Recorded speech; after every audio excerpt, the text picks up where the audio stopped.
Hello everyone, my name is Miss Sharon Roshan, teacher from Trinity International School. So today we'll be learning chapter 11, My Sister the Soldier. So tell me this, do you wish to join the army when you grow up? क्या आप में से कोई भी बच्चा या कोई भी स्टूडेंट आर्मी ज्वाइन करने का इच्छा रखता है? Would you like to go in army? So do you think it is a difficult job? क्या आपको सबको लगता है कि ये आर्मी में जाना it's a difficult job? Soldiers live away from the families for long periods of time. क्या आप लोग को मालूम है सोल्जर्स जो होते हैं, जो बॉर्डर पे हमारी रक्षा करते हैं, इंडिया के बॉर्डर्स पे, ये सारे लोग जो हैं they are away from the families for long period of time. ये लोग हम अपने फैमिली से बहुत दूर रहते हैं, बहुत समय के लिए, बहुत टाइम के लिए वो लोग दूर रहते हैं. Do they miss home? क्या वो लोग अपने फैमिलीज़ को मिस करते हैं, होम को मिस करते हैं? Yes, they also do, because even they are human beings and even they have their families. Does their family miss them? क्या उनके फैमिलीज उन्हें मिस करते हैं? येस, उनके फैमिलीज भी उन्हें मिस करते हैं. So read the story to learn more about the life of a young soldier. ये स्टोरी आपको रीड करना है, आपको जानना है अगर आपको एक यंग सोल्जर के बारे में जानना है. Okay, so my sister is a soldier. I remember when she came home and announced to our mother that she was going to enlist in the army. उसकी सिस्टर जो है वो सोल्जर है और उसको आज भी वो दिन याद है जब वो घर पे आई और उसने अनाउंसमेंट किया, अपने मम्मी को बोला कि मैं एनलिस्ट कर रही हूँ आर्मी में ज्वाइन होने के लिए. You terribly young, it is too difficult, challenging and dangerous, you should reconsider.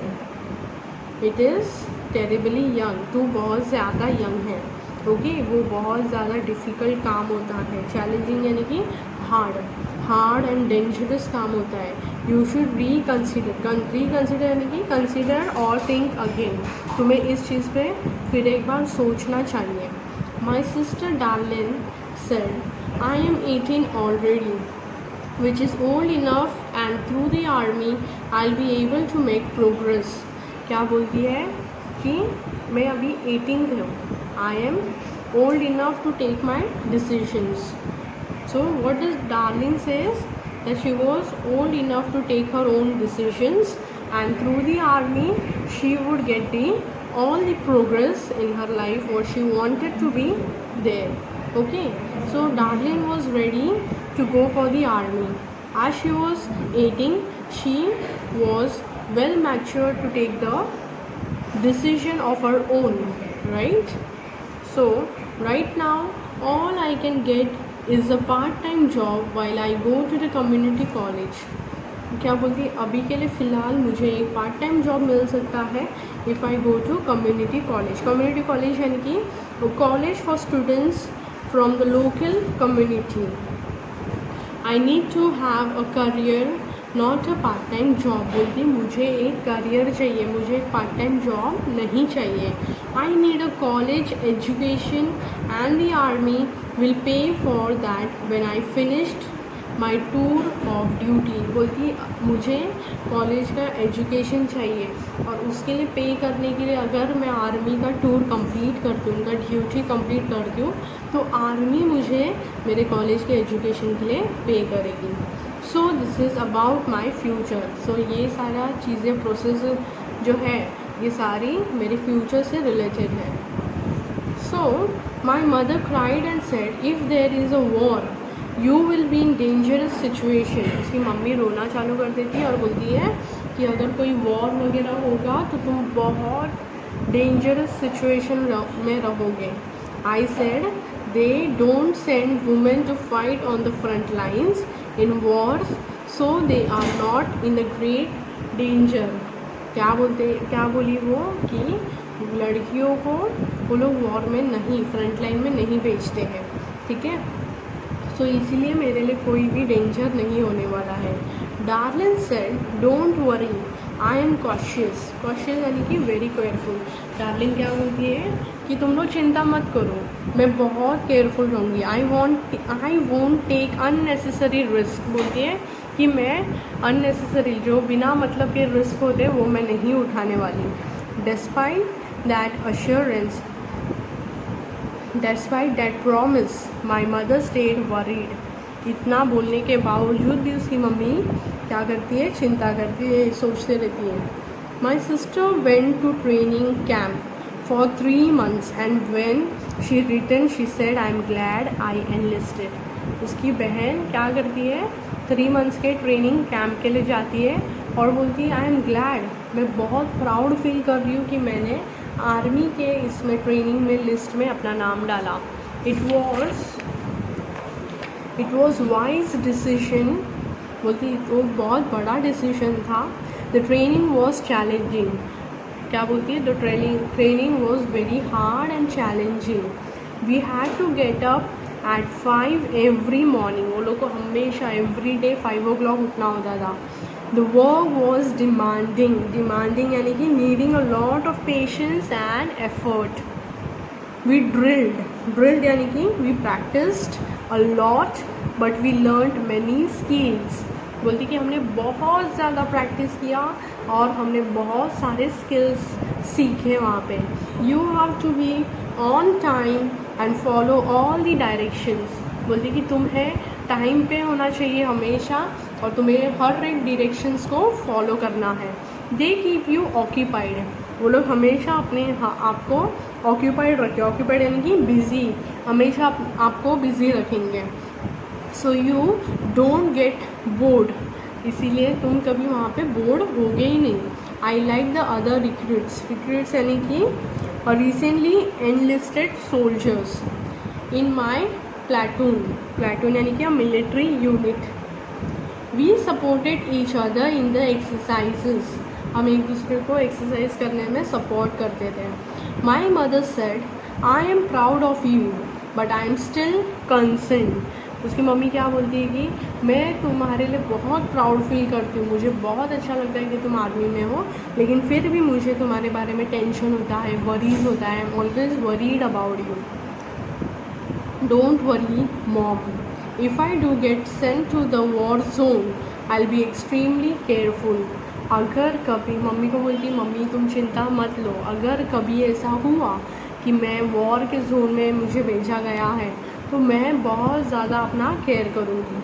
My sister actually did go to the war zone when her unit was sent to Iraq, बोलती है कि मेरी बहन को एक्चुअली में वॉर में भेजा गया था, जब उसका जो आर्मी का यूनिट था वो लोग को एक इराक में भेजा गया था। I had no idea where that was, मुझे कोई भी आइडिया नहीं था कि वो कहाँ पे है, ये लोकेशन कहाँ पे है। So I looked it up on the internet में उसने फिर सर्च किया। My sister had purchased a computer before she departed and she had shown us how to use it to send emails, उसकी बहन ने क्या किया था, वहाँ पे जाने से पहले एक कंप्यूटर लिया था और उन्हें सिखाया था कि इंटरनेट और कंप्यूटर को कैसे यूज़ करना है, कैसे ईमेल्स को सेंड करना है। I am glad she did because we send her emails every day, बोलती कि हम ग्लैड है, हम बहुत प्राउड फील करती थी, वो हमेशा हमें ईमेल सेंड करती थी। She responded when she could, वो हमेशा रिस्पॉन्ड करती थी हमारी ईमेल्स को जब जब उसे समय होता था, जब जब उसे पॉसिबल होता था, but usually not immediately. She reported about the weather and the people but didn't describe her activities, वो हमेशा तुरंत रिप्लाई नहीं करती थी, लेकिन जब जब उसे टाइम मिलता था वो रिप्लाई करती थी। लेकिन वो क्या रिप्लाई करती थी कि उधर का वेदर कैसा है, उधर का माहौल कैसा है, उधर का क्लाइमेट कैसा है, उधर के लोग कैसे हैं, लेकिन उनके जो एक्टिविटीज़ हैं उन्हें अलाउड नहीं होता है कि वो शेयर करें, इसीलिए वो उसका एक्टिविटीज़ नहीं शेयर करती थी। Here's what she wrote in one of the message, एक उन्होंने लिखा है उसके मैसेज में, वो क्या लिखती थी वो उन्होंने लिखा है यहाँ पे। Let's read what it is. It's extremely hot here and we have to wear heavy clothes which makes it really challenging. though they are bulletproof for our protection. Most of the local people here are supportive, and the soldiers are great companions. Don't worry, you can rely on me to be careful. I know how important it is to be cautious. See you in September. ये उसने एक message जो लिखा था, type किया था, वो उसने यहाँ पे लिखा हुआ है. So she would end every communication that way. Don't worry. हमेशा वो जब भी मैसेज टाइप करके भेजती थी, हर एक कन्वर्सेशन के नीचे वो लिखती थी don't worry. So see you in September हमेशा लिखती थी, सी यू इन सितंबर. जब भी वो मिलने वाली है तभी वो लिखती थी see you in September. But then September came and she communicated a disappointing message. एक सितंबर आता है और एक बहुत निराश करने वाला, डिसअपॉइंट वाला एक मैसेज भेजती है. क्या रहता है वो message? We have to stay here longer. I am not sure when I'll be returning. Don't be discouraged. I'll be there soon. बोलती है कि हमें और ज़्यादा दिन रुकना है यहाँ पे. हमें नहीं मालूम कि हम कब रिटर्न होने वाले हैं. प्लीज़ तुम लोग निराश मत होना, उदास मत होना. मैं जल्द आऊँगी. My mother checked the email every day for the next week, but she didn't get any message.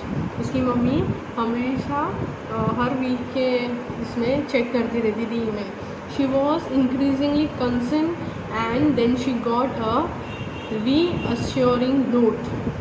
वो हमेशा उसका ईमेल चेक करती थी और एक दिन उसे एक reassuring note मिला. I am fine. Sorry I couldn't email for some time as we were on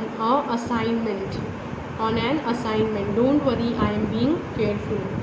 एक दिन उसका मैसेज आता है कि सॉरी मैंने इतने दिन से ईमेल्स नहीं सेंड किए बिकॉज हमें एक असाइनमेंट में थे. आप लोग चिंता मत करो, मैं यहाँ पे बहुत सुरक्षित हूँ. So it went on. We waited and I was worried too. वो उसकी बहन मतलब जो ये लिख रही है ना स्टोरी, वो और उसकी मम्मी हमेशा चिंता करते रहते थे. बोलते मैं भी बहुत चिंता करने लग गया अपने बहन के बारे में. The news reports on the war look dangerous and my mother would cry when we saw the reports. News में जो भी रिपोर्ट्स आते थे वॉर के बारे में, तो उसकी मम्मी हमेशा रोना स्टार्ट कर देती थी. और वो इतना डेंजरस दिखाते थे कि सुन के ही रोने आता था उनको.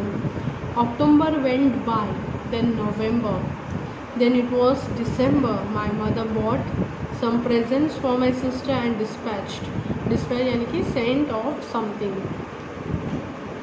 them by mail. She said, I really wish darling could return for Christmas.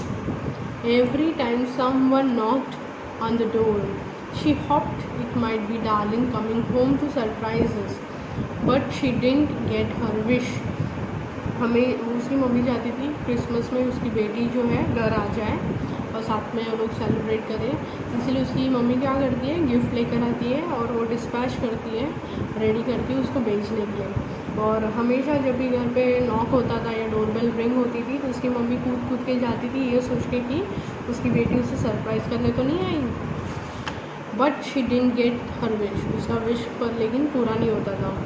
So Christmas was अनक्वेली यानी कि unusually said this year. It was not the holiday we had appreciated in the past. बोलती कि ये वो holiday नहीं है जो हमने पास्ट में सेलिब्रेट किया था. So then on New Year's Eve the doorbell rang and we rushed to open it. My mother said later that she was a little afraid every time the doorbell rang, thinking that it might be someone to announce bad news, that there was a problem with darling. But this was the opposite. This was the best news we could have ever received. क्या होता है, हमेशा उसकी mummy जब doorbell ring होता था ना, उसकी मम्मी हमेशा टेंशन में आ जाती थी कि कोई ना कोई उसकी बेटी के बारे में बैड न्यूज़ देने आया है या कुछ हुआ उसको तो बोलने आया रहेगा, अनाउंस करने आया रहेगा, या वो कुछ डेंजर में है, ये प्रॉब्लम्स बताने आए रहेंगे. बट ये जो सोचती थी वो उससे भी अपोजिट था, उसके भी अलग ही अपोजिट चीज़ हुआ. It was darling will have a really happy new year now. एक दिन क्या होता है कि न्यू ईयर के दिन वो उसकी बेटी आ जाती है or it was really very happy new year. You can see Darlene is here in the uniform. She has entered her house and they were happy to see her. ये story का writer who is it? Barbara Radner.